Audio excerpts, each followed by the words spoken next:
Content creator আলামিন, হ্যাঁ, উনি এখন হসপিটালে ভর্তি আছেন। উনি আমাদের একটা কন্টেন্ট উপহার দিতে যাচ্ছিলেন, যেটা সামাজিক বা সুন্দর একটা কন্টেন্ট হিসেবে গণ্য হবে। এই অশ্লীলতার যুগে কিছু কিছু কন্টেন্ট ক্রিয়েটর আছে, হ্যাঁ, এখন আপনারা ওনাকে আবাল বলতে পারেন, ওনাকে খারাপ বলতে পারেন, এই বলতে পারেন, সেই বলতে পারেন, বাট আমি মনে করি এটা ওনার একটা ভুল। আপনারা ভুল হিসেবে নেন না, আপনারা বাজে বাজে কমেন্ট করতেছেন। ভাই, মানুষের টাকা হলে এমন হয় তেমন হয়, মানুষ কন্টেন্ট ক্রিয়েটর সব, ভাই কি ভিডিও করতে যাচ্ছিল? আমাদেরকে সুস্থ মস্তিষ্কে একটা ভালো ভিডিওই তো উপহার দিতে যাচ্ছিল। এই কাপল ব্লগারের মাধ্যমে এই অশ্লীলতার যুগে কিছু কিছু কন্টেন্ট ক্রিয়েটর ঝরে যাবে। ভাই, আমাদের এই কমেন্টগুলো না করে আমরা ওনার জন্য পান প্রিয় ভাইয়ের জন্য দোয়া করব।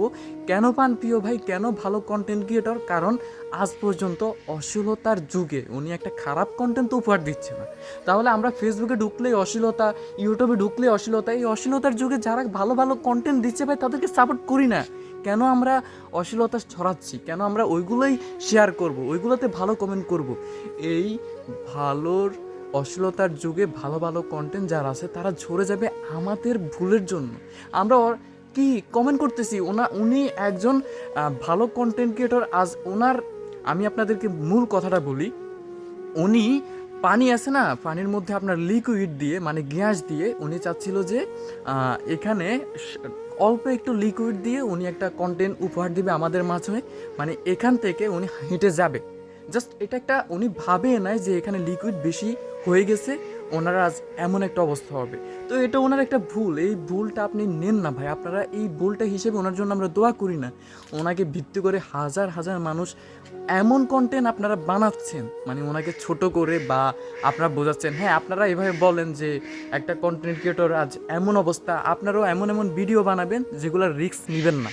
কারণ এসব লিকুইড বা এসব আগুন জাতীয়, যেগুলো মুরব্বিও আমাদেরকে ছোটোবেলায় বলতো, মা বাবাও বলতো, এগুলো আসলেই খারাপ। এইভাবে আপনারা একটা ভিডিও করতে পারতেন, বা আপনারা সুন্দরভাবে ভিডিও করতে পারতেন। আপনারা ওনাকে নিয়ে যা ইচ্ছা তাই ভিডিও বানাচ্ছেন। একজন মানুষ যখন মৃত্যুবরণ করে বা খারাপ পরিস্থিতির মধ্যে যায়, তাদের জন্য আপনারা দোয়া করবেন। তা না করে আপনারা উল্টা পাল্টা কন্টেন্ট ক্রিয়েটর তো বানাচ্ছেনই, আবার আমরা অনেকে বাজে বাজে কমেন্ট করতেছি। তো আমি কারোই কথা বলতেছি না, আমি অডিয়েন্সদের কথাও বলতেছি না, ওনার কথাও বলতেছি না। আমি একজন কন্টেন্ট ক্রিয়েটর হিসেবে আমি এটাকে বলতেছি যে আজকাল অশ্লীলতার যুগে আলামিন ভাই, উনি আমাদেরকে সুস্থ মস্তিষ্ক হোক, যেভাবে হোক, ভালো ভালো কন্টেন্ট তো উপহার দিচ্ছে। উনি আবার অনেক, আমি আজকে ওনাকে রিসার্চ করতে গিয়ে, ওনার বিষয়ে এই ভিডিওটা করতে গিয়ে আমি দেখলাম উনি অনেক মানবতার ক্ষেত্র কাজ করে যাচ্ছেন। হ্যাঁ, আপনি হাজার হাজার মানুষ কজনের ভালো করতে পারবেন, কজনের মানবতার সামনে আপনি এগিয়ে আসতে পারবেন, কিন্তু ছোটোখাটো ভাই যে মানুষগুলো অসহায় আছে তাদের মধ্যে একটু হাসি ফোটানো তো ভাই অনেক কিছু, যেটা আপনি পারবেন না। আপনি পারবেন সমালোচনা করার জন্য। যখন ওনার ভালো সময় যাচ্ছে আপনি ভালো ভালো কমেন্ট করতেছেন, খারাপ সময় যাচ্ছে আপনি তখন বলতেছেন ভাই এমনি এমনি, উনি ঝরে যাচ্ছে, উনি এখন কন্টেন্ট উপহার দিতে পারবে না, এখন উনি মানে খারাপ সময় ভাই ভালো কমেন্ট করেন না। কেন খারাপ খারাপ আমি নাম বলবো না, অনেক কন্টেন্ট ক্রিয়েটর আছে যারা অনেক বড় বড়, তারা আজ ওনাকে এমন এমন, কেন ভাই উনি কি অশ্লীলতা ছড়াচ্ছিল? উনি কি বাজে বাজে ভিডিও করতেছিল? কেন আপনারা ওনাকে নিয়ে খারাপ খারাপ কমেন্ট করবেন? যাই হোক, আমি ওটা ওটা বলতে চাচ্ছি না। আমি শুধু এই ভিডিওর মাধ্যমে একটা মেসেজ দিতে চাই, আপনারা ভিডিও করেন, কিন্তু যে কোনো ভিডিও করেন সুস্থ মস্তিষ্কে সুন্দর সুন্দর ভিডিও করেন, যেটা মানুষ শিখতে পারবে, বুঝতে পারবে, যেটা থেকে মানুষ কিছু মানে মাথায় ঢুকাতে পারবে। তবে ভিডিও করেন, যাই করেন, এমন কিছু করবেন না যেটা অনুসরণ করে অন্য কারো ক্ষতি হয়, আপনার নিজেরও ক্ষতি হয়। এই তো আলামিন ভাই সামান্য একটা ভিডিও উনি বুঝিয়ে নাই যে আজ তার এমন একটা অবস্থা হয়ে যাবে। ভাই, কোন মানুষটা টাকা ইনকাম করবে ঠিকই, আপনারা বারবার বলতেছেন টাকার জন্য উনি আর কি করবে, টাকার জন্য উনি এমন হয়ে যাচ্ছে, উনি আগুনকেও ভয় পাচ্ছে না। ভাই, সবারই মনের মধ্যে একটা ভয় আছে, টাকা তো লাগবে, জীবনে বাঁচার জন্য টাকা লাগবে, কিন্তু আমাদেরকে খারাপ ভিডিও দিয়ে তো উনি টাকা ইনকাম করতেছে না। ভালো ভিডিও দিয়ে যেহেতু উনি ইনকাম করতে চাচ্ছে, আমরা উৎসাহিত দিই, ওনার খারাপ সময় অন্তত আমরা একটু পাশে থাকি। এসব বাজে কমেন্ট করা বন্ধ করেন। আর একজন মানুষ বিপদে পড়লে ভালো কমেন্ট করতে না পারলেও না একটু হলো দোয়া করবেন, প্রয়োজন কিছু না ভালো লাগলে ইগনোর করেন, সোজা কথা ইগনোর করেন।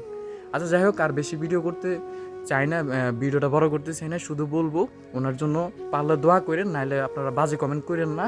আর আরেকটা কথা হচ্ছে, এসব আগুন বা যে কোনো ভিডিও করার আগে বা যে কোনো সময় আপনারা বুঝে শুনে একটু চলাফেরা করবেন। এই তো ওনার আজকে একটা ভুলের জন্য ওনার অনেকগুলো সময় উনি এই হয়তো হসপিটালে থাকতে পারে, অনেক টাকা চলে যাচ্ছে। তো কিছু টাকা বা যেটাই বলি না কেন, দিন শেষে একটা কথাই বলবো, সচেতনভাবে চলাফেরা করার চেষ্টা করবেন। ভিডিও তৈরি করলেও ভালো ভালো কন্টেন্ট তৈরি করবেন, আর দেখে শুনে ভিডিও করবেন, আজে বাজে ভিডিও তৈরি করবেন না। ভালো থাকবেন আপনারা। আর কারো মনে যদি কষ্ট দিয়ে থাকি এই কথাগুলো বলার জন্য, আপনারা আমাকে ক্ষমা করবেন। শুধু আমার উদ্দেশ্য এটাই, উনি আজ মৃত্যু সজ্জায় হতে পারতো, মারাও তো যেতে পারতো। তো উনি তো আর ইচ্ছে করে এই কাজটা করে নাই, এটা একটা অ্যাক্সিডেন্ট হয়ে গেছে। তো এতটুকুই বলার। ভালো থাকবেন আপনারা।